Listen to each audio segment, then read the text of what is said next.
sa pambayanang suliranin. Tinatakwil ang iyong krus, ang iyong mga aral at simulain. Ikaw ay hindi sinasangguni sa pagbutas sa kanilang mga suliranin at ayaw lumapit sa iyo upang hanapin ang kalusugan, kasaganahan at kapayapaan sa kanilang bayan. Ikaw ay Diyos at Hari ng pag-ibig. Ang mga batas mo ay batas ng pag-ibig at pagmamahalan. Marapatin mo na ikaw ay makilala ng lahat ng namumuno ng sabayan at mga utos mo ay siyang nilang sundin. Ikaw ang siyang daan sa katotohanan at buhay. Marapatin mo na matutuhan ng mga mamamahala ang daan ng matuwid at makatarungan. Liwanagan mo kami upang makilala ang katotohanan at mga tunay na aral sa pananampalataya, ugali at pamamalakad. Patnubay mo kami upang ihatid sa tunay na buhay ang saganang buhay ng pag-ibig sa iyong kabanal-banalang puso.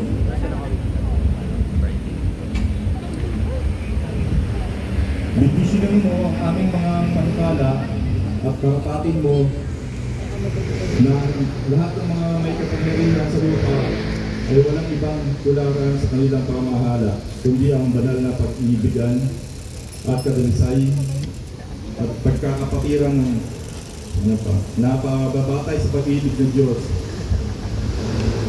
Kami minta kasi sa kabanal-banalang puso mo.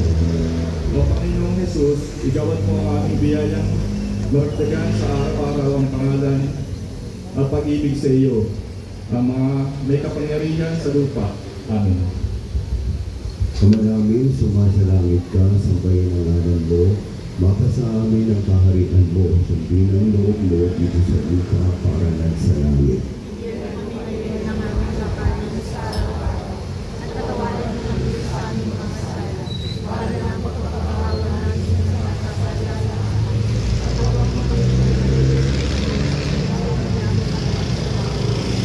Panginoong Maria, napupuno ka ng grasya, ang Panginoong Diyos ay sumasa iyo.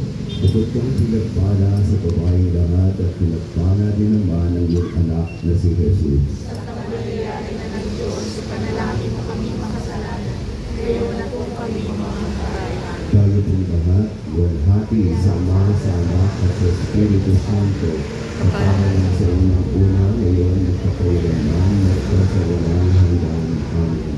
Sumayin niyo ang Panginoon at pagpalain kayo ng makapangyarihan Diyos, Ama, Anak at Espiritu Santo. Amen. Tayo po'y tutuloy sa ikatlong tubol. Maraming salamat po sa pagpapaunlak na mag-anak ni Kagawad Aquino dito po sa ating barangay San Isidro. Thank you very much po.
Gusto nang yun.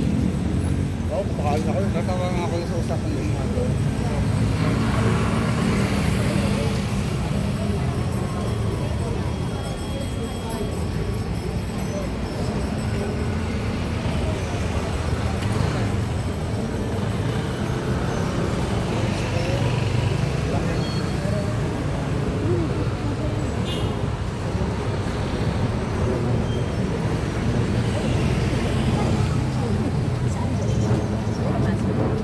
City.